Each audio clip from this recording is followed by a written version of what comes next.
வணக்கம். இன்றும் தூவானம் உங்களை மகிழ்ச்சியோடு வரவேற்கிறது. தூவானத்தின் அம்சங்கள் உங்களை மகிழ்விப்பதோடு உங்களுக்கு களம் தந்தும் கௌரவிக்கிறது என்பதை நினைவுபடுத்திக் கொண்டு நாங்கள் நிகழ்ச்சிக்குள் நுழைகிறோம். உற்சாகம். எத்தனை பேருக்கு இந்த உற்சாகம் வயது செல்ல செல்ல அதிகரித்து கொண்டே போகிறது? இல்லை, அப்படியே வற்றி வடிந்து காணாமல் போய்விடுகிறது என்று தான் சொல்ல வேண்டும். இதற்கெல்லாம் என்ன காரணம்? ஒரு சின்ன குழந்தையை பாருங்கள், எப்போதும் எந்த சந்தர்ப்பத்திலும் உற்சாகமாக இருக்கிறது. ஒரு பொருள் வேண்டும் என்று அழுது தீர்த்த பின்னும் கூட சட்டென்று தன்னுடைய மனநிலையை மாற்றிக்கொள்கிறது. வெகு சந்தோஷமாக இயல்பாக அந்த சூழலையே அந்த குழந்தை சந்தோஷப்படுத்தி விடுகிறது. ஆனால் குழந்தை மனநிலையில் இருந்து மனிதனாக வளர்கின்ற போது அந்த பண்பை நாங்கள் இழந்து விடுகிறோம். இதற்கு என்ன காரணம்? எல்லா மனிதர்களுமே இப்படி அந்த உற்சாகத்தை இழந்து விடுகிறார்களா என்று கேட்டால் நிச்சயமாக இல்லை. சில பேர் 70-80களை கடந்தவர்கள் எத்தனை சந்தோஷமாக வாழ்க்கையை அனுபவிக்கிறார்கள். அப்படி என்றால் எல்லாவற்றுக்கும் என்ன காரணம்? நம்முடைய மனம்தான் காரணம். அப்படி என்றால் நிச்சயமாக எங்களால் எதையும், ஏன் எங்களுடைய வாழ்க்கையையே எங்களால் ரசிக்க முடியவில்லை. அதனால் தான் உற்சாகத்தை தொலைத்து விடுகிறோம். இனிமேல் வாழ்க்கையை ரசிப்போம். இந்த உலகத்தில் நாங்கள் எத்தனையோ அனுபவங்களை பெற்றிருக்கிறோம். நாமெல்லாம் பெற்ற அனுபவங்கள் நமக்கு பாடமாக இருக்கலாம். ஆனால் படைப்பாளிக்கு, இலக்கியவாதிக்கு கிடைக்கின்ற அனுபவங்கள் நமக்கு பாடமாக வந்து விடுகின்றன. ஏனென்றால் அத்தனை அனுபவங்களும் புடம் போடப்பட்டு நமக்கு பாடமாக அவர்களால் புகட்டப்படுகிறது. எனவே இத்தகைய சிறந்த ஆளுமைகளை அழைத்து வந்து நாம் அவர்களோடு உங்களை சந்திக்க வைக்கும் பட்டறைக்கு இன்றும் அழைத்துச் செல்கிறோம். இன்று பட்டறைக்கு நாம் அழைத்து வந்திருக்கும் அதிதி சிரேஷ்ட ஒலி ஒளிபரப்பாளர், மூத்த படைப்பாளி அஷ்ரஃப் ஷிஹாப்தீன் அவர்கள். வணக்கம் அஷ்ரஃப் ஷிஹாப்தீன். வணக்கம். உங்களுடைய பல படைப்புகள் எல்லாமே ஒன்றில் ஒன்று விஞ்சியது என்று சொல்லும் அளவுக்கு எடுத்தால் வைக்க மனமில்லாத படைப்புகள் இருக்கின்றன. அப்படி படைப்புகள் இப்போதும் நீங்கள் ஒரு படைப்போடு, ஒரு தொகுப்போடு எங்களை சந்திக்கிறீர்கள். இந்த தொகுப்பும் அப்படித்தான், வைத்துவிட்டு எழும்ப மனமில்லாமல் இருக்கின்ற ஒரு படைப்பாக இருக்கிறது. அந்த விளையாட்டாக சொல்வார்கள், இந்த அல்வா சாப்பிடுவது மாதிரி என்று. மொழிபெயர்ப்பு தருவது என்பது உங்களுக்கு அல்வா சாப்பிடுகிற மாதிரி இருக்கலாம். ஆனாலும் வெகு அழகாக தென்கிழக்கு பல்கலைக்கழக உபப்பதிவாளர், ஓய்வு பெற்ற உபப்பதிவாளர் அழகாக சொல்கிறார். இந்த மொழிபெயர்த்தல் என்பதை இப்படி யாரும் ஏற்கனவே சொல்லி இருக்கிறார்களா என்று கூட சொல்ல முடியாத அளவுக்கு, அதாவது ஒரு செடியை, ஒரு இளம் கன்றினை அது எந்த பாதிப்பும் இல்லாமல் இன்னொரு இடத்திலே பதியம் இடுவது போன்று என்று சொல்லியிருக்கிறார். அவர் சொல்லியிருக்கும் இந்த அழகு நீங்கள் தந்திருக்கின்ற அழகை இன்னும் சிறப்பிக்கிறது. 8 கதைகளை, சிறுகதைகளை நீங்கள் மொழிபெயர்த்து தந்திருக்கிறீர்கள். இதன் ஆரம்பத்தை சொல்லுங்கள். ஏற்கனவே இந்த ஒரு சுரங்கை பேரிச்சம்பழங்களை நாங்கள் சுவைத்திருக்கிறோம். இந்த சுவையை, சிறுகதைகளை நான் வாசிப்பதிலே அண்மை காலமாக மிகவும் ஆர்வம் காட்டி வருகிறேன். குறிப்பாக அரபுலக சிறுகதைகள். அவை இந்த யுத்தத்தோடு சம்பந்தப்பட்ட, சண்டைகளோடு சம்பந்தப்பட்ட நமக்கு தெரியாத பல விஷயங்கள் இருக்கின்றன. ஆகவே அவற்றை நோக்கி, அந்த கதைகளை நோக்கி, மக்களுடைய துயரத்தை வெளிக்கொணர்வதை நோக்கி எனது 2வது பார்வையை நான் செலுத்தினேன். என்னுடைய 1வது கதை தொகுதியிலே ஒரு சுரங்கை பேரிச்சம்பழம், அது முழுக்க அரபு சிறுகதைகளை ஆங்கில வழியாக நான் மொழிபெயர்த்து கொண்டு வந்திருக்கிறேன். அதுதான் அரபு கதைகள் முதலிலே தமிழுக்கு வந்தது. ஏற்கனவே ஒரு சிலர் 1-2 கதைகளை மொழிபெயர்த்திருக்கிறார்கள். ஒரு தொகுதியாக வந்தது தமிழிலே 1வது அந்த தொகுதி மாத்திரம்தான். இதை பொறுத்த வரைக்கும் அந்த தொகுதியிலே 2 கதைகள் மஹ்மூத் சாஹித் என்ற ஒரு பிரபல்ய ஈராக்கிய எழுத்தாளர். அவர் நீண்ட காலத்துக்கு முதலே ஈராக்கை விட்டு, சதாம் ஹுசேன் காலத்திலேயே ஈராக்கை விட்டு வெளியேறிவிட்டார். தற்போது அமெரிக்காவில் இருக்கிறார். அவருக்கு நான் தகவல் வைத்தேன், உங்களுடைய கதைகள் இதுவரை 4 கதைகளை நான் மொழிபெயர்த்திருக்கிறேன், இன்னென்ன கதைகள் என்று சொல்லி. அவர் சந்தோஷப்பட்டார். சில காலங்களுக்கு பின்னர் ஒரு சிறுகதையை எனக்கு அனுப்பி வைத்திருந்தார். அதுதான் அந்த கதை தான் இங்கே 1வதாக இடம்பெற்றிருக்கிறது. அந்த கதை பச்சோந்தி குடியிருப்பு. ஒரு ஒரு குறு நாவல் அளவு கதை அது. அந்த கதைக்குள்ளே 2 விஷயங்களை சொல்லுகிறார். 2 பேருடைய கதைகள் இருக்கின்றன. இது தவிர ஏகாதிபத்தியம் தான் என்ன நினைக்கிறதோ அதை ஏதோ ஒரு வழியில் செய்யும் என்பதை மிக அழகாக அந்த கதைகளுக்குள்ளே கொண்டு வந்திருக்கிறார். இது தவிர உகண்டாவைச் சேர்ந்த ஒரு எழுத்தாளருடைய கதை, நைஜீரியாவைச் சேர்ந்த எழுத்தாளர், பலஸ்தீனைச் சேர்ந்த எழுத்தாளர், இப்படி பல விஷயங்கள் இதற்குள்ளே அடங்குகின்றன. இந்த 8 கதைகளுக்குள்ளும் அடங்குகின்றன. நீங்கள் இந்த 8 கதைகளையுமே ஆங்கில மூலமாகத்தான் எடுத்திருக்கிறீர்கள். ஆங்கில மூலமாகத்தான், ஆங்கில மொழி மூலமாகத்தான். அதாவது 4 கதைகள் இவற்றிலே அரபு கதைகள், அவை ஆங்கிலத்துக்கு மொழிபெயர்க்கப்பட்டிருக்கின்றன. அவற்றின் சிறப்பு கருதி அதை நான் தேடி பிடித்தேன். ஒரு கதை எனக்கு வந்தது, அனுப்பியிருந்தார் அவர். அதோடு இணைந்து போகக்கூடிய கதைகள் ஒரு 7 கதைகளை நான் தேடி எடுத்து அவற்றை மொழிபெயர்த்திருக்கிறேன். தமிழிலே நான் நினைக்கிறேன் இதில் வந்த ஒரே ஒரு கதைக்குரிய எழுத்தாளர் அடிசி என்ற எழுத்தாளர் மட்டும்தான் அறிமுகமானவர். மற்ற யாரும் தமிழ் சூழலுக்கு அறிமுகமானவர்கள் அல்ல. அதாவது அது நீங்கள் அந்த ஏற்கனவே குறிப்பிட்டது போல் எந்த ஒரு மாற்றமும் இல்லாமல், எந்த ஒரு பிறழ்வும் பிசகும் இல்லாமல் அவை ஆங்கிலத்துக்கு வந்திருக்கின்றன. அப்படித்தான் நான் நினைக்கிறேன். அதனை நீங்கள் எந்த பிசகும் இல்லாமல், அதாவது எப்படித்தான் நாகபூஷணி, ஒரு விஷயத்தை நாங்கள் அவதானிக்கின்ற போது நாங்கள் எல்லோரும் மனிதர்கள், உலகத்தில் எங்கு வாழ்ந்தார்கள் மனிதர்கள், பண்பாட்டு ரீதியாக சில வித்தியாசங்கள் இருக்கும். ஆனால் செயற்பாடுகள் எல்லாம் மனிதன் என்ற அடிப்படையில் எல்லாம் ஒன்றுதான். ஒன்று. 2வது, அந்த கதை எதை பேசுகிறது என்கிற அந்த கதையினுடைய ஆத்மாவை நாங்கள் கண்டுபிடித்து கொண்டோம் என்றால் என்ன மொழிபெயர்ப்பது இலகுவானது.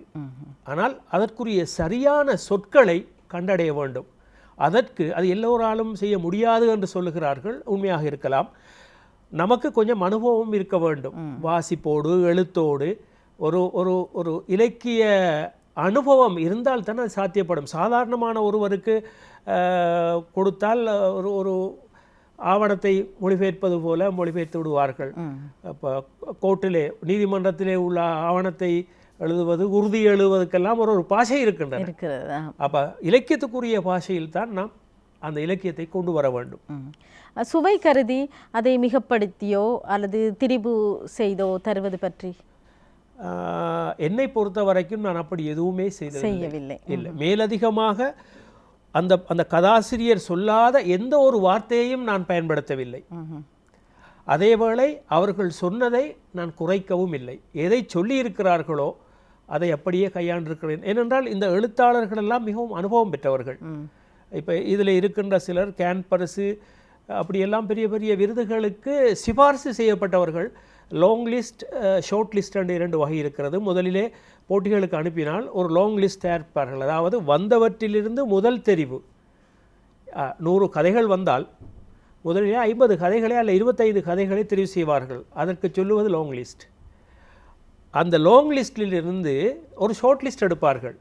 ஒரு 10 கதைகளை தெரிவார்கள். அதுவும் சிறப்புக்குரியது தான். அதில் அந்த 10லிருந்து தான் முதலாவது, 2வது, 3வது தெரிவாகும். ஒரு ஷார்ட் லிஸ்ட்டுக்கு தெரிவு செய்யப்படுகின்ற ஒரு கதை சிறப்பான ஒரு கதையாகவே நிச்சயமாக இருக்கும்.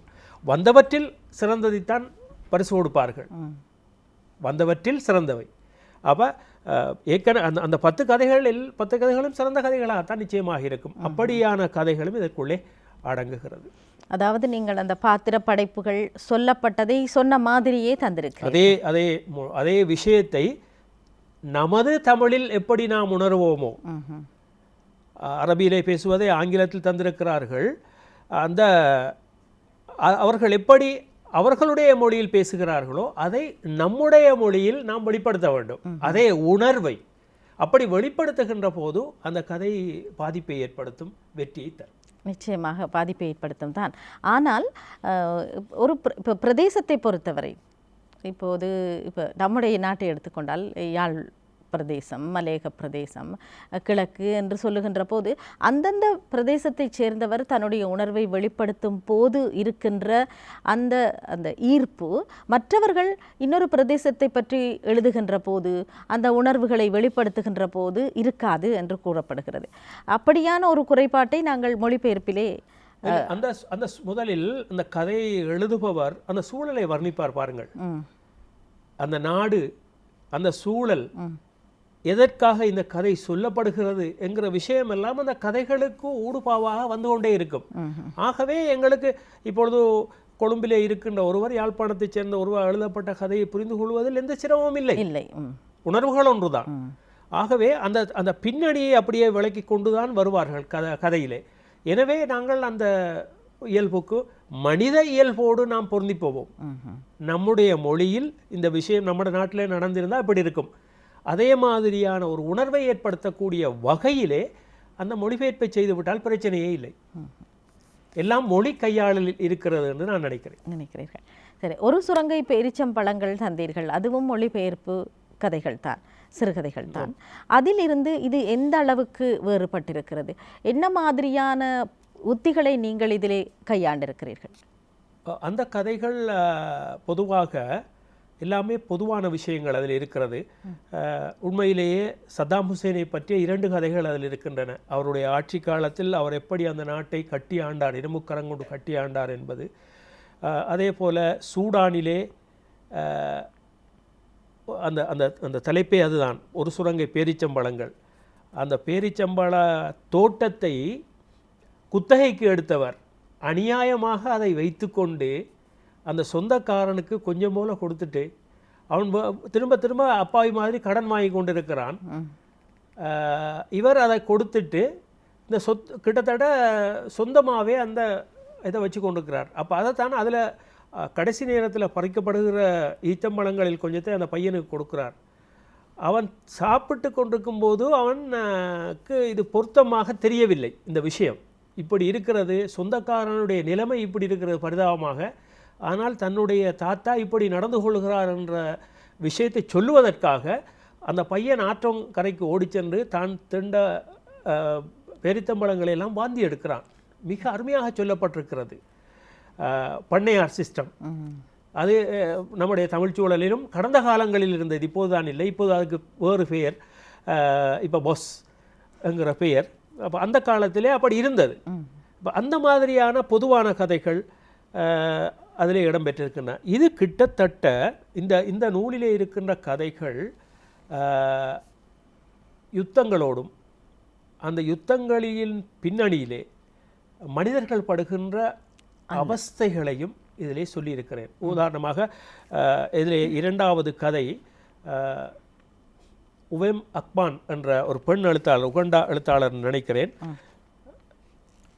இல்லை பீட்ரைஸ் லம்பகா என்ற உகண்டா பெண் எழுத்தாளர் ஒரு 11 வயது பெண்ணை, சிறுமியை அந்த நாட்டிலே உள்நாட்டிலே போராடி கொண்டிருக்கின்ற போராளிகள் பலாத்காரமாக கவர்ந்து செல்கிறார்கள். சென்று போராட்ட குழுவிலே இணைக்கிறார்கள். இணைத்து 3 வருடங்களுக்கு பிறகு அல்ல 4 வருடங்களுக்கு பிறகு அந்த பிள்ளை திரும்பி வருகிறது. அந்த பிள்ளை, அந்த குடும்பத்தில் உள்ள ஒருத்தர் அந்த பிள்ளையோடு சம்பாதிப்பது போல, ஆனால் உண்மையில் நேரடியாக சம்பாதிப்பதில்லை. நீ இன்றைக்கு வந்துட்டாய், உனக்கு இப்படியெல்லாம் நடந்துச்சு, இந்த வீட்டில் இப்படி நடந்துச்சு என்பதை அவர் ஞாபகமூட்டுகின்ற ஒரு வகையான கதையாக அது இருக்கிறது. அங்கே என்னென்ன நடந்துச்சு, எப்படி நடந்துச்சு, எப்படிப்பட்ட தகவல்களை நாங்கள் கேள்விப்பட்டோம். சரியா, நீ இப்படியெல்லாம் இந்த சொல்லியிருந்தாய், நீ இத்தனாம் ஆண்டு படித்து கொண்டிருந்தாய் என்றதெல்லாம் இது தமிழ் சூழலுக்கு முற்றாகவே புதிய ஒரு அணுகுமுறை. இங்கேயும் ஒரு உள்நாட்டு யுத்தம் நடந்தது, பிரச்சனைகள் இருந்தன. ஆனால் நாங்கள் தமிழிலே எழுதுகின்ற முறைகள் விதத்தை விடவும் வித்தியாசமான ஒரு விதத்திலே இந்த கதை இங்கு சொல்லப்பட்டிருக்கிறது. இப்படி அந்த யுத்தம் சார்ந்த விஷயங்களை இங்கே இந்த கதைகளிலே சொல்லியிருக்கிறேன். தமிழுக்கு இது முற்றுமுழுதாக ஒரு புதிய அணுகுமுறை என்று சொன்னீர்கள். அப்படி இருக்கின்ற பட்சத்தில் இதற்கு எந்த அளவுக்கு வரவேற்பு இருந்தது? இது இந்த படைப்புகளுக்கான விமர்சனம் இல்லை, இப்போ 13ஆம் தேதி தான் இந்த இந்த கதைகள் வெளிவந்திருக்கின்றன. ஆனால் பேசியவர்கள், கூட்டத்திலே பேசியவர்கள் அதை சுட்டிக்காட்டினார்கள். கிட்டத்தட்ட எங்களுடைய நண்பர் பாராளுமன்ற உறுப்பினர் திலகர் அவர்கள் ஒரு விமர்சன உரை அதுக்கு செய்தார். அவர் எல்லா கதைகளுமே வேறு வேறு கதைகளாக இவை இருந்தாலும் எல்லாவற்றுக்கும் இடையிலே நூல் இழை ஒன்று இருக்கிறது என்பதை அவர் சுட்டிக்காட்டினார். இதற்கு பிறகுதான் தெரியும் இதனுடைய வரவேற்பு எப்படி இருக்கும் என்று. பொதுவாக நான் எழுதுகின்ற புத்தகங்கள் 3 அல்லது 4 மாத காலங்களிலே விற்று முடிந்துவிடும். அப்படித்தான் இதையும் நான் எதிர்பார்க்கிறேன். இனி மற்ற கதைகளையும் பார்ப்போம். நீங்கள் இந்த கதைகளை தெரிவு செய்கின்ற போது என்ன மாதிரி இந்த 8 கதைகளையும் எடுத்துக்கொண்டீர்கள்? இது நிச்சயமாக நீங்கள் ஏராளமாக, அதாவது நீங்கள் கொடுத்திருக்கிறீர்கள் 2 தொகுதிகளை தரக்கூடிய அளவுக்கான மொழிபெயர்ப்பு கதைகள் உங்களிடம் இருக்கின்ற போதிலும் இந்த 8 கதைகளை மாத்திரம் ஏன் சிறப்பாக முதலில் தந்துவிட வேண்டும் என்று யோசித்தீர்கள்? அது உண்மையிலேயே திட்டமிட்டு செய்த ஒரு விஷயம் அல்ல. 2 சிறுகதை தொகுதிகள் என்னிடம் தயாராக இருந்தன, மொழிபெயர்ப்பு. அதில் ஒன்று பொதுவான கதைகள், கிட்டத்தட்ட ஒரு சுரங்க பெருச்சம்பளங்களைப் போல ஒவ்வொரு விதமான, உதாரணமாக ஒரு நாட்டில் இருந்து ஐரோப்பா நாட்டுக்கு ஒன்றுக்கு போய் அங்கே வாழுகின்ற ஒரு அகதியினுடைய கதை. அவ்வாறு ஒரு அப்பாவி, அந்த ஸ்லம் ஏரியா என்ன சொல்கிறது, சேரிகளில் வாழுகின்ற ஒரு பெண்ணுக்கும் ஒரு படித்த பெண்ணுக்கும் இடையிலே நடக்கின்ற சம்பாஷணையை அடிப்படையாக வைத்து மூட நம்பிக்கைகள், அந்த மூட நம்பிக்கைகளை அந்த பெண் நியாயப்படுத்தி பேசுகிறாள். டாக்டரிடம் போய் இதை ஏன் சொல்லவில்லை என்று கேட்டால் டாக்டர் விட்டமின் எழுதி தருவார், அதுக்கு எங்கள்கிட்ட காசு இருந்தால் எனக்கு அவர்கிட்ட போகணும்னு சொல்லி மாதிரி அந்த உரையாடல் செல்லும். இவ்வாறான கதைகள் ஒரு 10, 11, 12 கதைகள் நினைக்கிறேன். அதை நான் இந்த ஆவணப்படுத்துதல் திணைக்களத்துக்கு கொடுத்திருந்தேன். அவர்கள் அதை ஏற்றுக்கொண்டு எனக்கு பிரசுரிப்பதற்கு பொருளாதார ரீதியாக அவர்கள் வருஷம் புத்தகங்களுக்கு பணம் கொடுக்கிறார்கள். ஆனால் முதல் தடம் என்னுடைய சொந்த கதைகளை பிரசுரிப்பதற்கு அவர்கள் 40,000 ரூபாய் தந்தார்கள். அடுத்த வருடம் இந்த மொழிபெயர்ப்பு கதைகளை அதே அளவான கதை, அதே அளவான புத்தகம், 30,000 ரூபாய், காசு இல்லை 30,000 ரூபாய் தருகிறோம், பிரசுரிங்கள் என்றார்கள். எனக்கு அது என்னவோ ஒரு உறுத்தலாக இருந்தது. அதனால் நான் அந்த கதை தொகுதியை அப்படியே வைத்துவிட்டு இந்த கதைகளை வெளியே கொண்டேன். இந்த 8 கதைகளில் 1-2 கதைகளை பற்றி தான் சொன்னீர்கள். மற்ற கதைகளையும் சுருக்கமாக ஷாக்கிராவின் உருவப்படம் என்ற ஒரு கதை இருக்கிறது. இந்த கதையை படித்தால் 2 விஷயம் இருக்கிறது. ஒன்று சிரிப்பு வரும், மற்றது அதனூடே அந்த மனிதர்கள் படுகின்ற அவஸ்தை. அதாவது பலஸ்தீனியர்கள் வெளிநாட்டுக்கு செல்ல வேண்டும் என்றால் இஸ்ரேலிய அரசாங்க நிறுவனங்களுக்கு சென்று தான் பாஸ்போர்ட் எல்லாம் எடுக்கணும். அந்த பாஸ்போர்ட் எடுக்கிற சம்பந்தமான பிரச்சனை தான் இதில் பேசப்படுகிறது. அந்த பாஸ்போர்ட் எடுக்க செல்கிறவருடைய குடும்ப பெயர் ஷாக்கிரத். அப்போ அந்த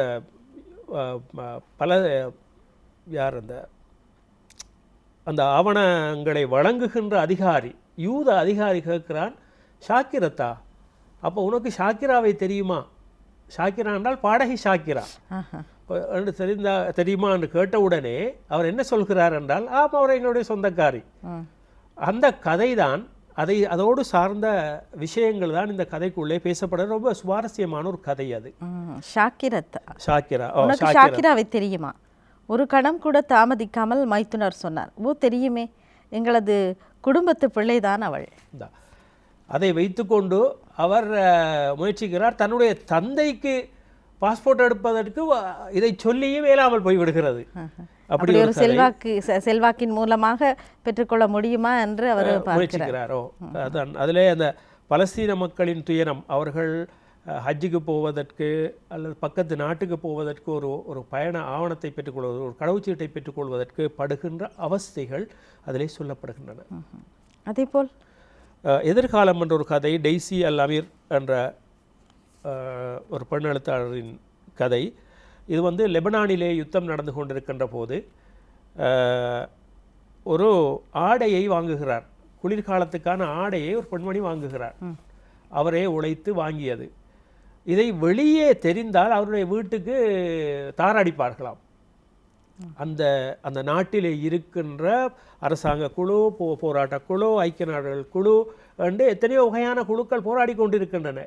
எல்லோரும் வதைப்பது யாரை என்றால் சாதாரண மக்களை. அப்போ ஒரு பெண்மணி தன்னுடைய சொந்த காசில் உழைத்து வாங்குகின்ற ஒரு ஆடையை மறைத்து வைத்துக்கொண்டு அவளுக்கு ஏற்படுகின்ற மன போராட்டத்தை தான் அதிலே சொல்லப்படுகிறது. கடைசியாக அவள் கையிலே வைத்து கொண்டிருக்கும் போது குண்டு வெடிக்கிறது. வெடிக்கும்போது ஒரு போராளி வந்து சொல்கிறான், ஓடு கீழே ஓடுண்டு. அவள் அசையாமல் நிற்கிறா, போகவே இல்லை. நீ நான் சொன்னது நானே போவேன், என்ன கையில் வச்சிருக்கிறான்னு கேட்குறார். நான் தரமாட்டேன், காட்டவும் மாட்டேன், அது என்னுடைய சுதந்திரம், என்னுடைய வாழ்க்கை என்று சொல்லி அந்த பெண்மணி குறிப்பிடுகிறார். இப்படித்தான் எல்லா கதைகளும் இதற்குள்ளே அடங்கி இருக்கின்றன. சரி, உங்களுடைய இந்த கதை புத்தகங்களை, இந்த கதை பட்டாம்பூச்சி கனவுகள் சிறுகதை தொகுதியை எங்கே பெறலாம்? என்னுடைய புத்தக வளமையாக கொழும்பு 9 தெமடகொட வீதியில் உள்ள இஸ்லாமிக் புக் ஹவுஸில் தான் என்னுடைய எல்லா புத்தகங்களும் விற்பனைக்கு இடப்பட்டிருக்கிறேன். இந்த புத்தகத்தை இப்போதும் பெறலாம், அங்கே விற்பனைக்கு இடப்பட்டிருக்கிறது. சரி, சிறுகதைகளை தந்திருக்கிறீர்கள். ஒரு சுரங்கை, பேரிச்சம்பழங்கள், பட்டாம்பூச்சி கனவுகள், இவையெல்லாம் நீங்கள் குறிப்பிட்டது போல வேறு சூழலில் எல்லாரும் மனிதர்கள், உணர்வுகள் ஒன்று, செயற்பாடுகள் ஒன்று என்றாலும் வேறு வேறு பகுதிகளில் வெவ்வேறு வகையான மக்கள் படுகின்ற அல்லல், அது சொல்லப்படுகின்ற விதம், இதையெல்லாம் நம்மவர்களும் புரிந்து கொள்ள வேண்டும். ஏனென்றால் எல்லோருக்கும் எல்லா மொழியும் பரிச்சயம் இல்லை. தமிழிலே இவை வருகின்ற போது நிச்சயமாக அவை அந்தந்த பண்பாட்டு சூழலை புரிந்து கொள்வதற்கு மிக்க உதவியாக இருக்கும். நீங்கள் ஏன் கவிதைகளை தர வேண்டும் என்று நினைக்கவில்லை? இப்படி நான் ஏற்கனவே 2 தொகுதிகளை வெளியிட்டிருக்கிறேன். 1999ஆம் ஆண்டு முதலாவது தொகுதி காணாமல் போனவர்கள் என்ற தொகுதி வெளிவந்தது. கிட்டத்தட்ட 1600 பிரதிகள். என்னிடம் கூட பிரதி இல்லை, வேறொரு நண்பரிடம் இருந்து நான் வாங்கி வைத்திருக்கிறேன். அது ஒரு நான் மீடியாவிலும் உச்சத்தில் இருந்த ஒரு காலம், அது காரணமாகவும் இருக்கலாம். 2000 ஞாபகம் சரியா 2008 என்னுடைய 2வது கவிதை தொகுதி என்னை தீயில் அறிந்தவள் வந்தது. அதற்கு தேசிய சாகித்ய விருதும் கிடைத்தது. இப்போது கவிதைகள் எழுதுவதில் உண்மையில் ஒரு வகை சோர்வு நிலை இருக்கிறது. அது என்ன காரணம் என்று எனக்கு விளங்கவில்லை. நிறைய பேர் கவிதை எழுத ஆரம்பித்து விட்டார்கள். அது நம்மை பாதிப்பதில்லை என்ற போதும் கூட பொதுவாக கவிதையா என்று கேட்டுவிட்டு போகும் நிலைக்கு, ஒரு பொதுவாக கேட்டுவிட்டு போகும் நிலைக்கு இப்பொழுது வந்திருப்பதாக எனக்கு தோன்றுகிறது. எனக்கு விளங்கவில்லை நகபூஷணி. இப்போ இவ்வளவு காலம் நாம் எழுதுகிறோம், புள்ளி அளவில் ஒரு பூச்சி என்று எழுதிய மகாகவியினுடைய கவிதைக்கு நிகராக ஒரு கவிதையை இன்னும் படிக்க முடியாமல் இருக்கிறது. என்ன பாவல் பசீல் காரியப்பரின் மெல்லிசை பாடல் அழகான ஒரு சோடி கண்கள் என்ற பாடலுக்கு நிகரான ஒரு கவிதையை இன்னும் நாம் படிக்க முடியாமல் இருக்கிறது என்பதை நீங்களும் ஏற்றுக்கொண்டுதான் ஆக வேண்டும். அப்படியான பாடல்கள் ரொம்ப சிரமமாக இருக்கிறது. இது சில நேரம் இந்த கால இடைவெளி அல்லது இன்றைய ஜெனரேஷன் பரம்பரையினுடைய எதிர்பார்ப்பு வித்தியாசமானதாக இருக்கும். நமக்கு அது சில வேளை ஒத்துக்கொள்ளாமல் இருக்கிற ஒரு நிலையா என்று கூட எனக்கு விளங்கவில்லை.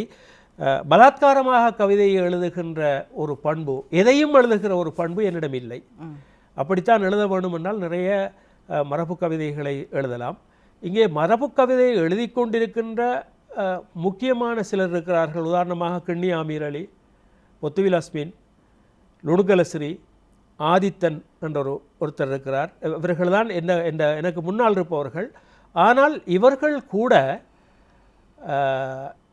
தங்களோட கவனத்தை நிறைய விஷயங்களை பேசுகின்ற மரபு கவிதைகளில் கொண்டு வரவில்லை என்ற ஒரு கருத்து என்னிடம் இருக்கிறது. அவர்கள் இன்னும் நிறைய செய்யலாம் என்று நீங்கள் எதிர்பார்க்கிறேன். ஏனென்றால் அவர்களிடம் எல்லாம் இருக்கிறது. வார்த்தை இருக்கிறது, கவிதை இருக்கிறது, அந்த அழகுணர்வு இருக்கிறது, ஒரு விஷயத்தை அழகாக சொல்லிச் செல்லுகின்ற தமிழ் நடை இருக்கிறது. ஆனால் அவர்கள் சோம்பறிகளாக இருக்கிறார்கள். இல்லை, அப்படியானால் நீங்கள் ஏற்கனவே தந்ததை தர வேண்டும் என்று எதிர்பார்க்கிறீர்களா? ஏனென்றால் ஒவ்வொருவருடைய கண்ணதாசன் கம்பன் என்றால் அவன் ஒரு மாதிரி கண்ணதாசன் இருக்க முடியாது.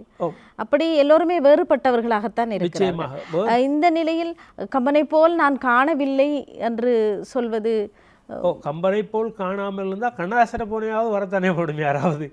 அப்போ கண்ணதாசனும் இல்லைண்டா என்ன செய்கிறது? தத்தமக்கென்று ஒரு பாணி இருக்கிறது தான். அந்த பாணி தான் இப்போ எவ்வளவோ எவ்வளவோ காலத்திற்கு முதல் எழுதிய புள்ளி அளவில் ஒரு பூச்சியை நான் என்றும் பேசிக்கொண்டிருக்கிறேன் என்றால் அந்த கவிதை என்ன சொல்கிறது? ஒரு புள்ளி அளவில் ஒரு பூச்சி இப்படி தட்டி விடுறாரு, செத்து போச்சு, தேஞ்சி, அவ்வளோதான் கவிதை.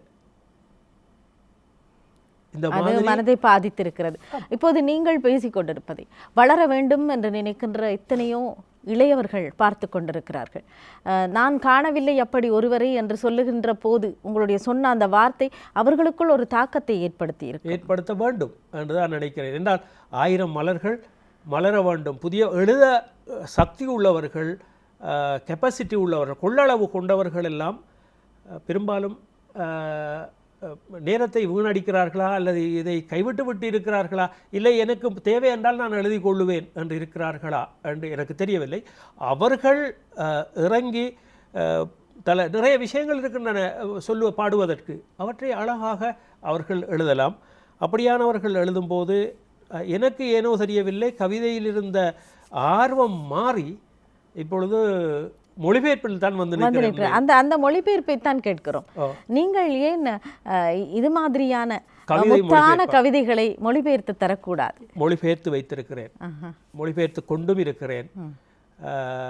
வரலாம், அப்படி ஒரு தொகுதி வரக்கூடும் என்று நினைக்கிறேன். ஒரு தொகுதிக்கான கவிதைகள் இருக்கின்றன. இப்பொழுது புத்தகங்களை அச்சிடுவது என்பது ஒரு லக்ஸரி விஷயம். உண்மைதான். கிட்டத்தட்ட 1,00,000 ரூபாய். அதனால் தானும் நீங்கள் சொன்னது போல எழுதாமல் விட்டு விடுகிறார்கள். எழுதாமல் விட்டு விடுவதால் அவர்கள் மறைந்து விடுவார்கள் என்ற ஒரு பயம் இருக்கிறது. நல்ல விஷயங்களை தருவார்கள் என்று எதிர்பார்க்கின்ற போது அது சமுதாயம் எதிர்பார்க்கிறது. அவர்களிடம் நிறைய திறமை இருக்கிறது. அந்த திறமையை அவர்கள் வெளிக்கொணரவில்லை. புத்தகமாக வாரது இரண்டாவது விஷயம். முதலாவது விஷயம் அதை அவர்கள் அவருடைய திறமையை வெளிக்காட்டுவது. சரி, நீங்கள் சொன்னீர்கள் புத்தகம் வெளியிடுவது என்பது லக்ஷரி விஷயம் என்று சொன்னீர்கள். ஆனால் இப்போது ஃபேஸ்புக் இருக்கிறது. அந்த ஃபேஸ்புக்கிலே, அந்த முகநூலிலே இல்லாதவர்கள் இல்லை என்று தான் சொல்ல வேண்டும். அது அவர்களுக்கு ஒரு வடிகாலாக இருக்கிறது. அதிலேயும் கூட ஏராளமான படைப்புகள், குறிப்பாக கவிதைகள், 1 வரி 2 வரி என்று கவிதைகள் வந்து அதிலேயே பட்டமளிப்புகளும் கூட சான்றிதழ்கள் எல்லாமே வழங்கப்படுகின்றன. இதை பற்றி உங்களுடைய அபிப்பிராயத்தை சொல்லுங்களேன். இல்லை, அது நல்ல விஷயம், ஒரு சந்தோஷமான விஷயம். என்ன விஷயம் என்றால், படிக்காமல் வெளிநாடு படிப்பு ஏறாமல் அல்லது படிப்பிலே கவனத்தை செலுத்தாமல் தொழில் ரீதியாக வெளிநாட்டுக்கு போனவர்களுக்கெல்லாம் ஒரு பொழுதுபோக்காக அமைந்திருப்பது முகநூல். இப்பொழுது அவர்கள் என்ன உணர்கிறார்கள் என்றால், அடே என்னால் படிக்க இயலாமல் போய்விட்டதே என்று நினைக்கிறார்கள். கவிதைகளை படிக்கிறார்கள், மற்றவர்கள் எழுதுவதை படிக்கிறார்கள், அரசியல், சினிமா, சகலது உலக விவகாரங்கள் எல்லாவற்றையும் படிக்கிறார்கள், இலக்கியத்தையும் படிக்கிறார்கள். இலக்கியவாதிகள் இலக்கியத்தை பேசுகிறார்கள். ஒவ்வொருவரும் அவருடைய துறை எதுவோ அது சம்பந்தமாக அங்கே பேசிக்கொண்டிருக்கிறார்கள்.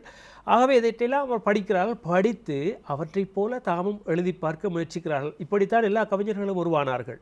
அவர்களில் இருந்தும் நல்ல கவிஞர்கள் உருவாவார்கள். எதிர்காலம் நல்ல கவிஞர்களை தரும். அவர்களிலே நீங்கள் பெயர் சொல்லும் அளவுக்கு இப்போது குறிப்பிட்டீர்கள், என் முன்னால் நிற்கிறார்கள் என்று ஒரு 4-5 கவிஞர்களை குறிப்பிட்டீர்கள். அந்த முகநூல் கவிஞர்களிலே பெயர் சொல்லக்கூடியவர்கள் இருக்கிறார்களா? கவிஞர் உருவாகிறான் என்கின்ற நம்பிக்கையை உங்களிடம் ஏற்படுத்தியவர்கள் யாராவது பெயர் சொல்ல? இது நாம் சட்டென்று கேட்ட காரணத்தால் ஓரிருவரை எனக்கு சொல்லலாம். கிண்ணியாவிலிருந்து ஒரு பெண்மணி எழுதி கொண்டிருக்கிறார், சஹி என்று. அவருடைய கவிதைகள் நல்ல கவிதைகள். அவருடைய புதல்வியும் அவரை விட சிறப்பாக எழுதி கொண்டிருக்கிறார். அதிலே எனக்கு நேரடியாக அவர்களுடைய கவிதைகளை வாசித்ததால் சொல்லுகிறேன். அவர்கள் மிக அண்மையில் தான் அந்த சஹி என்றவருடைய கவிதை பத்திரிகையிலும் வந்தது. மற்றபடி அவர் ஃபேஸ்புக்கிலே தான் எழுதி கொண்டிருக்கிறார். அருமையான கவிதைகள், அவை தொகுதியாக வெளிவரக்கூடும் என்று நினைக்கிறேன். அவருடைய புதல்வியினுடைய கவிதைகள் மிக ஆழமானவை. சின்ன வயது பெண் என்று நினைக்கிறேன், மிக ஆழமானவை. இப்படி நிறைய பேர் இருக்கிறார். இன்னொரு நண்பர் இருக்கிறார், தர்கா நகரைச் சேர்ந்த நண்பர் ஃபஸ்லி ஹமீட் என்று. அவர் 3 வரியிலே ஹைக்கூ மாதிரி அல்லது 3 வரியிலே கவிதைகளை எழுதி 2 தொகுதி வெளியிட்டிருக்கிறார். மிக அருமையாக இருக்கும் படிக்கும்போது. படங்களை போட்டு அந்த படங்களை 3 வரியிலே சொல்லுவார், கவிதை வரியிலே. அப்படி அவர் 2 தொகுதிகளை வெளியிட்டிருக்கிறார். இதே மாதிரி இன்னும் பலர் இருக்கக்கூடும். இப்போ என்னுடைய நண்பர்களின் நண்பர்களுடைய எல்லைக்குள் இருப்பவர்கள் தான் அதற்குள்ளே வருவார்கள். எனக்கு தெரியாமல் பலர் இருக்கலாம், ஆனால் அது யாவும் நலவுக்கே. நீங்கள் குறிப்பிட்ட மாதிரி இப்போது முகப்புத்தகம் என்று சொல்லுகின்ற போது படிக்காமல் வெளிநாடுகளுக்கு வேலைக்கு சென்றவர்கள் கூட இப்போது படிக்கவில்லையே என்று இயங்குகிறார்கள், படைக்க முற்படுகிறார்கள் என்று சொன்னீர்கள். அதுபோல இந்த மொழிபெயர்ப்பு உங்களை போன்றவர்கள் படைக்கின்ற போது அதிலே ஒரு ஆர்வம் நிச்சயமாக வரும். ஏனென்றால் புதிதாக ஒருவர் செய்கின்ற போது, ஒருவரின் நடிப்பை இன்னொருவர் பார்க்கின்ற போது நாமும் இது போல நடிக்கலாமே என்று நினைக்கிற மாதிரி உங்களுடைய இந்த நேர்காணலை ரசிப்பவர்கள் கூட நானும் படைக்க வேண்டும் என்று நினைப்பார்கள். அவர்களுக்கு நீங்கள் என்ன கூறப்போகிறீர்கள்? சில வேளைகளில் அவர்களுக்கு அந்த இனிய மொழி புலமை இல்லாமல் இருக்கலாம். குறிப்பாக நீங்கள் சொன்னீர்கள் ஆங்கிலத்தை மூலமாக கொண்டேன் என்று. இனிமேல் தான் நான் ஆங்கிலத்தை படித்து என்று எழுதி இப்படித்தான் எனக்கு நான் ஆங்கிலத்திலே ஒரு புலமை வாய்ந்த ஒருத்தன் அல்ல. ஆனால் அடிப்படையில் நான் ஒரு இலக்கியவாதியாக இருக்கின்ற காரணத்தால், அந்த கதைகளுடைய ஆத்மாவை புரிந்து கொள்ளுகின்ற வாய்ப்பு இருக்கிற காரணத்தால் எனக்கு இலகுவாக இருக்கிறது. 2 சொற்கள் இடறுகின்ற போது அவற்றை நான் தெரிந்தவர்களிடம் கொடு. இந்த சொற்பதம் இடியம் சொல்லுவார்கள், சில பழமொழிகள் மாதிரி. அப்போ அவற்றை நான் தெரியாதவர்களிடம் கேட்டுத்தான் நான் செய்கிறேன். அப்போ நாம் எடுத்து படித்த உடனே எல்லாத்தையும் எழுதுகிற அளவுக்கு இல்லை. இதை என்ன மொழிபெயர்த்து அதற்கு பிறகு அதை மீண்டும் படித்து தேவையான இடத்தில் சுவை கூட்டி, அதாவது அவர் சொன்னதை விட மேலதிகமாக எதுவும் சொல்லிவிடாமல், குறைத்து விடாமல் அழகாக அதை சரி பண்ணி எடுப்பதற்கு அனுபவம் தேவை உடனடியாக. அப்படி என்றால் நீங்கள் ஒரு நம்பிக்கையை ஊட்டி விட்டீர்கள். இந்த மொழிபெயர்த்து தருவது என்பது அத்தனை சிரமம் இல்லை, அதன் ஆத்மாவை நீங்கள் புரிந்து கொள்ள வேண்டும் என்று. ஆனால் இதிலே இந்த நூலிலே தென்கிழக்கு பல்கலைக்கழக ஓய்வு பெற்ற உப பதிவாளர் மன்சூரை காதர் அவர்கள் சொன்னது போல அது ஒரு பக்குவமான விடயம்தான். நிச்சயமாக. மேலதிகமாக என்ன கூறப்போகிறீர்கள் அவர்களுக்கு? மேலதிகமாக சொல்வதற்கு ஒன்றுமில்லை. எல்லோரும் ஒவ்வொரு துறையிலும் யார் யாருக்கு ஆர்வம் இருக்கிறதோ அந்த துறையில் அவர்கள் சென்றால் வெற்றி அடைவார்கள், அவ்வளவுதான். என்னால் இயலாத விடயத்தில் நான் எப்போது கால் வைக்கிறேனோ அன்றைக்கு நான் கீழே விழுந்து விடுகிறேன். ஆகவே இலக்கியமாக இருந்தாலும் சரி, அல்ல வேறு துறைகளாக இருந்தாலும் சரி, எங்களால் முடிந்ததை நாம் செய்ய வேண்டும். இப்பொழுது இந்த கதைகள் தமிழுக்கு நான் கொண்டு வரவில்லை என்றால் இன்னும் ஒரு 10 வருடங்களுக்கு பிறகு யாராவது கொண்டு வரலாம், கொண்டு வராமலும் போகலாம். ஆகவே நம்மால் முடிந்ததை நமது மொழிக்காகவும் நமது சமூகத்துக்காகவும் நாம் செல்வமாக கொண்டு வந்து சேர்க்க வேண்டும் என்று சொல்கிறீர்கள். இந்த நமக்கு முடியாது என்று நினைப்பதை நாங்கள் தொட முயற்சிக்கின்ற போது விழுந்து விடுகிறோம் என்று சொன்னீர்கள். அப்படியானால் இந்த இளைய சமுதாயம் அதனால் தானோ என்னவோ முடியாது என்று விட்டு நீங்களும் சொன்னீர்கள், எல்லோரும் சோம்பேறிகளாகி போய்விட்டார்கள் என்று. முடியாது என்பதல்ல, அவர்கள் அதில் நான் சொன்ன கவிஞர்களை வைத்துக் கொள்வோமே. நான் 4 பேருடைய பேர் உங்களுக்கு சொல்லியிருக்கிறேன். இந்த 4 பேராலும் 4 பேரிலும் எனக்கு நம்பிக்கை இருக்கிறது. வாரத்துக்கு ஒரு கவிதையை எழுதலாம் அவர்கள். அந்த அளவு திறமை உள்ளவர்கள் என்பது என்னுடைய கணிப்பு. ஆனால் எழுதுவதில்லை. என்ன காரணம்? சில நேரம் வாழ்க்கை சிக்கல்கள், பிரச்சனைகள் இருக்கக்கூடும். ஆனால் அவர்களுக்கு கவிதை என்பது மிக இலகுவான ஒரு விஷயம் என்று என்னுடைய கணிப்பு. அதான் நான் சொல்கிறேன். ஆனாலும் கூட இப்போ நீங்கள் சொன்னீர்கள் கவிதை எழுதுவதை விட்டு விட்டேன் என்று. சில பேர் அப்படி ஓய்ந்து விட்டேன் என்று சொல்வது மாதிரி சொன்னீர்கள். அவர்களும் அப்படி ஓய்ந்து போய் விட்டார்களோ? ஓய்ந்து போகக்கூடாது என்பதுதான் என்னுடைய பிரார்த்தனை. நானும் கவிதையை விட்டு விட்டேன் என்று முற்றுமுழுதாக சொல்லவில்லை. இன்றைக்கும் எனது முகநூலிலே சின்ன 4 வரிகளை விட்டுவிட்டு தான் வந்திருக்கிறேன். கரண்டை எதிர்பார்த்து என்ன ஒரு சிலை காதலில் அவள் வருவாள் என எதிர்பார்த்து பார்த்திருக்கிறேன். என்ன ஒரு தலை காதலில் உன்மத்தம் கொண்டவரைப் போல காத்துட்ருக்கிறேன்னு சொல்லி மின்சாரம் வரும் வரைக்கும் அப்படி ஒரு வசனத்தை போட்டுட்டு தான் வந்து அது அந்த கவிதை உணர்வு என்பது நம்மிடமிருந்து செல்லாது. கவிதையும் அழகும் உணர்ச்சியும் எல்லாருக்கும் மனிதர்கள் எல்லாருக்கும் இருக்கிறது. அதன் வெளிப்பாடுகள் தான் இவைகள், வெவ்வேறு விதமான வெளிப்பாடுகள். ஆனாலும் கூட நாங்கள் பலரை பார்க்கிறோம், அந்த மூத்தவர்கள் அந்த சில நேரங்களில் அந்த ஒரு பக்குவம் ஒரு பருவம் வந்தவுடன் ஒன்றுமே ஆகாமல் போய்விடுகிறது போல இருந்து விடுவதையும் நாங்கள் காண்கிறோம். வளர்பவர்களாக இருந்தாலும் கூட தீர்ந்து போய்விட்டது, எல்லாம் தீர்ந்து போய்விட்ட நிலையில் இருக்கிறார்கள். இவர்களை பற்றி அது எப்படித்தான் நாகபூஷணி, சிலர் அதில் தொடர்ந்து ஈடுபடுகிறார்கள். வேறு சிக்கல்கள், வேறு அழுத்தங்கள், அதாவது வாழ்க்கையில் அவர்கள் எதிர்கொள்ளும் பிரச்சனைகளால் நமக்கு சொல்ல முடியாது. ஒவ்வொருத்தருக்கும் ஒவ்வொரு விதமான அழுத்தங்களும் பிரச்சனைகளும் இருக்கின்றன.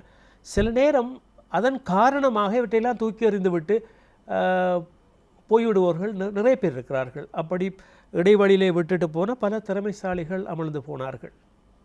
ஆனால் அதற்குள்ளே அவ்வளவு பிரச்சனைகளையும் தாண்டி அவற்றையும் வெளியே கொண்டு வந்து பேசுகின்ற வல்லமை உள்ளவர்களாக அடுத்த தலைமுறை இருக்க வேண்டும் என்பதுதான் என்னுடைய வேண்டுகோள். பாரதி கேட்டது போல் வல்லமை தாராயோ வல்லமை கொடுப்பாயோ வல்லமை பெறுவீர்கள் என்று நீங்கள் வாழ்த்துகிறீர்கள். மிக்க நன்றி அஷ்ரஃப் ஷிஹாப்தீன் அவர்களே. உங்களுடைய இந்த சுவாரஸ்யமான படைப்பை எங்களுக்கு நீங்கள் தந்திருக்கிறீர்கள். இன்னும் கவிதைகளை எல்லாம் கூட வைத்திருப்பதாக சொன்னீர்கள். இன்னும் ஒரு சிறுகதை தொகுப்பையும் தரப்போகிறீர்கள். அவையெல்லாம் விரைவில் வர வேண்டும் என்று நாங்கள் கேட்டுக்கொள்கிறோம். எங்களுடைய ரசிகர்கள் சார்பில் இங்கு வருகை தந்தமைக்காக, இந்த நேரத்தை சுவைக்க செய்தமைக்காக, சுவையூட்டியமைக்காக உங்களுக்கு எங்களுடைய நன்றியை தெரிவித்து விடைபெறுகிறோம். நன்றி நாகபூஷணி. உங்களுக்கும் தயாரிப்பாளருக்கும் இந்த வசந்தம் தொலைக்காட்சிக்கும் நேயர்களுக்கும் என்னுடைய வாழ்த்துக்களை தெரிவித்துக் கொள்கிறேன், நன்றியை தெரிவித்துக் கொள்கிறேன். என்று பட்டறைக்கு நாம் அழைத்து வந்த அதிதி, மூத்த படைப்பாளி, சிரேஷ்ட ஒளிபரப்பாளர் அஷ்ரஃப் ஷிஹாப்தீன் அவர்கள்.